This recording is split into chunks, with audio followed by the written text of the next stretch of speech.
जय जय श्री श्याम भक्तों। आज आपके लिए एक ऐसी सच्ची कहानी लेकर आया हूं जिसे सुनकर आपका बाबा खाटू के प्रति जो विश्वास है वो दोगुना हो जाएगा। लेकिन उससे पहले अगर आप खाटू भक्त हैं तो अपना धर्म निभाएं। चैनल को सपोर्ट कीजिए, सब्सक्राइब कीजिए, क्योंकि बाबा ये नहीं कहता कि जो मेरी कीर्ति का गुणगान करता है उसको सपोर्ट न करो, उसके चैनल को सब्सक्राइब न करो। तो सबसे पहले आप अपना धर्म निभाएं। दोस्तों, आज की जो कहानी है वो हाल में घटित हुई है। दोस्तों, ये कहानी है जयपुर में रहने वाले राहुल और नेहा की, जिनका भगवान से कोई ताल्लुक नहीं है। दोनों किसी प्राइवेट कंपनी में जॉब करते हैं और रात को बढ़िया पार्टी करते हैं। उनको भगवान से कोई मतलब नहीं है। दोनों के माता पिता अहमदाबाद में रहते थे। दोस्तों, नेहा समय के साथ में गर्भवती हो जाती है। नेहा को जब ये पता चलता है कि मैं गर्भवती बन गई हूं तो उन दोनों को बहुत खुशी होती है। दोनों अपने घर में ये खुशखबरी सुनाते हैं फोन करके। जैसे ही राहुल अपने माता पिता को ये बात बताता है, उनके माता पिता बहुत खुश होते हैं। उनकी माँ बहुत प्रसन्न होती है और कहती हैं, बेटा, अब मैं बहू का ध्यान रखने के लिए खुद जयपुर आऊंगी और 9-10 महीने में वहां पर रहूंगी और बहू का अच्छे से ख्याल रखूंगी, जब तक मुझे कोई पोता पोती प्राप्त न हो जाए। तो नेहा ने कहा राहुल से, अपनी माँ को यहाँ मत बुलाओ, वह पुराने स्वभाव की है और मेरे और उनके अच्छे से नहीं बनती है। मैं उनके साथ में सजेस्ट नहीं ही रह पाऊंगी। आप उनको मत बुलाओ, मैं यहाँ कोई मेरी बाई रख लूंगी काम करने के लिए और मैं खुद से अपना ध्यान रख लूंगी। दोस्तों, राहुल ने अपनी माँ को मना कर दिया, तुम मत आओ, ये सेट हो जाएगी यहाँ पर। उनकी माँ को अच्छा तो नहीं लगा, लेकिन उन्होंने अपने बेटे की बात मानी और कहा, कोई बात नहीं बेटा, लेकिन बहू का पूरा ध्यान रखना। योजक चिन्ह योजक चिन्ह योजक चिन्ह। दोस्तों, जैसे जैसे टाइम बीतता गया, नेहा अब 8 महीने की गर्भवती हो गई थी। उन्होंने काम करने के लिए घर में एक बाई रख ली थी, एक लड़की रख ली थी। लेकिन दोस्तों, 8 महीने के भीतर जो पीरियड चल रहा था, उस समय उनकी जो काम करने वाली बाई थी वह एक दिन छुट्टी पर थी। कोई जरूरी काम हो गया था, वह नहीं आ पाए। नेहा घर पर अकेली थी और राहुल वापस गया हुआ था। लेकिन दोस्तों, एक ऐसी घटना घटित हो जाती है उस दिन जो वास्तव में आश्चर्यचकित है। नेहा किचन में पानी पीने के लिए जाती है, लेकिन कुछ पानी वहां पर टाइल्स में गिरा होने की वजह से नेहा वहां पर गिर जाती है, वह भी पेट के बल, और नेहा को पेट में चोट लगती है। कुछ समय बाद में राहुल जब घर आता है तो वो नेहा को देखता है, तुरंत उसको हॉस्पिटल लेकर जाता है। डॉक्टर नेहा की जांच करते हैं, लेकिन डॉक्टर्स ने कहा कि नेहा और बच्चा दोनों बिल्कुल ठीक हैं, कोई डरने की बात नहीं है। राहुल ने चैन की सांस ली, नेहा को घर वापस लाया और आराम से उनको आराम दिया।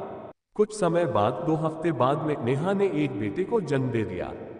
और बेटे का जैसे ही जन्म हुआ, राहुल के माता पिता भी वहां पर आए और उन्होंने अपने पोते को ध्यान से देखा, अच्छे से किया और घर लेकर आ गए। दोस्तों, 2-3 दिन बीतने के बाद में उनको पता चला कि उनका जो बेटा हुआ है, पोता हुआ है, वह ना तो कोई एक्टिविटी कर रहा है, ना ठीक से देख पा रहा है। उन्होंने डॉक्टर से वापस चेक करवाया तो डॉक्टर्स ने कहा, यह बच्चा ना तो सुन सकता है और ना ही देख सकता है। दोस्तों, ये बात सुनकर पूरे परिवार में सन्नाटा छा गया। सबकी आंखों में जो खुशी के पल था वो दुख में बदल गया। सबकी आंखों में आंसू आ गए। उन्होंने कहा, डॉक्टर साहब, ये क्या बोल रहे हो आप? हमारे घर में वर्षों से इतनी खुशी आई थी और आप ये क्या कह रहे हो? डॉक्टर्स ने कहा, आई एम सॉरी, ये इनकी जन्म से बीमारी है। शायद 2 सप्ताह पहले आप गिरी थी, उस वजह से इसके माइंड में चोट आई है, और उस चोट की वजह से यह ना तो सुन पा रहा है और ना ही देख पा रहा है। दोस्तों, जब उन्होंने डॉक्टर से रिक्वेस्ट की कि डॉक्टर, इसका कोई तो इलाज कीजिए, तो डॉक्टर्स ने कहा, इसका एकमात्र इलाज है इसका ब्रेन का ऑपरेशन। अगर हम इसका ब्रेन का ऑपरेशन करेंगे तो अगर कोई भी मिस्टेक की वजह से वह ऑपरेशन असफल रहा तो इस बच्चे की जान भी जा सकती है। इसलिए आपके पास में जैसा है वैसा है, आप इसको ले जाए, बाकी आपकी मर्जी, आप कहोगे तो हम इसका ऑपरेशन कर देंगे। दोस्तों, सभी रोते हुए घर लौट आते हैं। लेकिन दोस्तों, घर लौट आते हैं सभी बहुत उदास हो जाते हैं। और जैसे जैसे समय बीतता जाता है, ऐसे करते करते 3 साल बीत गए।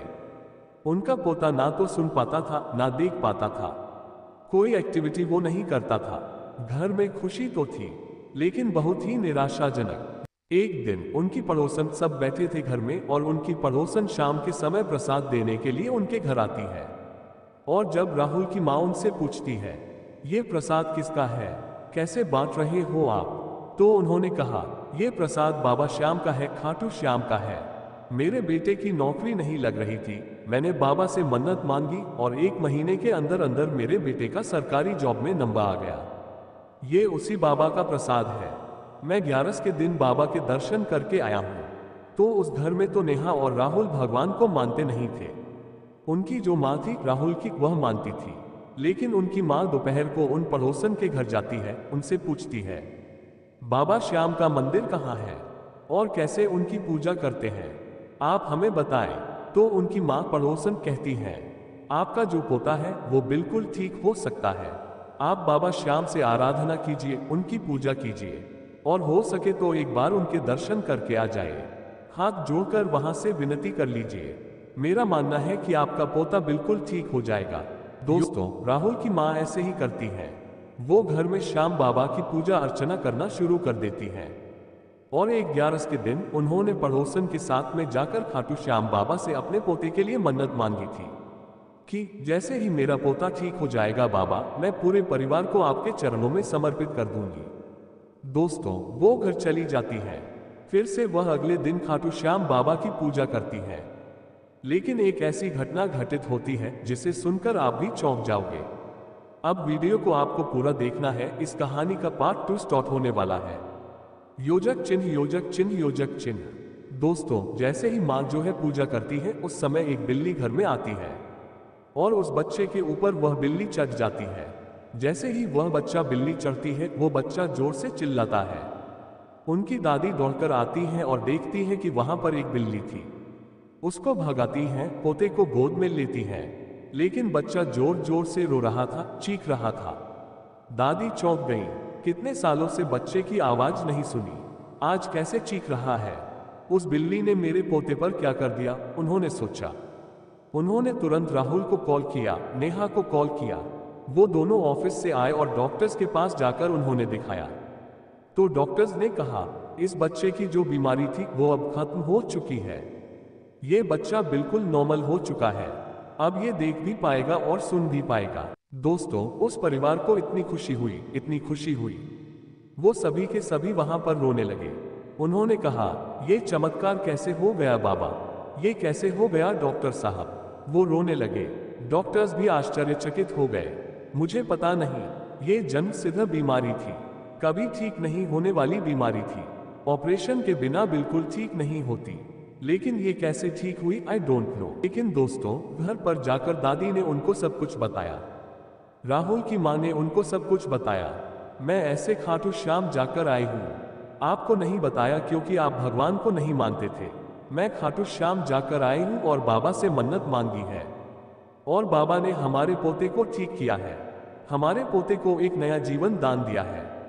दोस्तों, उनके बेटे बहू फिर से आंसुओं से रोने लग जाते हैं, अपनी माता से, अपनी सासू से, और बेटे ने अपनी माँ से माफी मांगी। माँ, हमें माफ कर दीजिए, हमें भगवान पर भरोसा नहीं था, बाबा पर हमें कोई भरोसा नहीं था, लेकिन आज बाबा का हमें लाइव चमत्कार देखकर हमें खुद से भी ज्यादा भरोसा हो गया। दोस्तों, वो सारा का सारा परिवार खाटू श्याम बाबा के चरणों में जाता है और रो रो कर बाबा से माफी मांगता है कि हे बाबा, हमें माफ कर दीजिए, आपके चमत्कार से हम धन्य हैं। आपने हमें नहीं, हमें एक जीवन दान दिया है, हमारे बेटे को ठीक करके। दोस्तों, वो बहुत रोते हैं, बहुत बाबा से मन्नत मांगते हैं और अब हर 11 के दिन वो बाबा का दर्शन करना नहीं भूलते हैं। दोस्तों, बोलो जय श्री श्याम। ये है हमारे खाटू श्याम बाबा। अगर कहानी ने आपके दिल को छुआ है तो चैनल को सब्सक्राइब जरूर कर देना और ऐसे ही सच्ची कहानी, सच्चे बाबा के राज, सच्ची स्टोरी जानने के लिए चैनल को सपोर्ट करें। और आप भी बाबा श्याम के भक्त हैं तो बाबा श्याम शेखावाटी जिले में स्थित हैं, राजस्थान के सीकर में। अगर आपने बाबा के दर्शन नहीं किए हैं तो एक बार जरूर दर्शन कर लीजिए दोस्तों, क्योंकि बाबा कलयुग का देवता है, 3 बांधारी है, हारे का सहारा है। अगर आप हार चुके हैं तो एक बार मेरे कहने से आप खाटू श्याम चले जाइए और अपनी हार की वजह बाबा को बताइए, बाबा जानेगा और बाबा का काम जाने। जय श्री श्याम।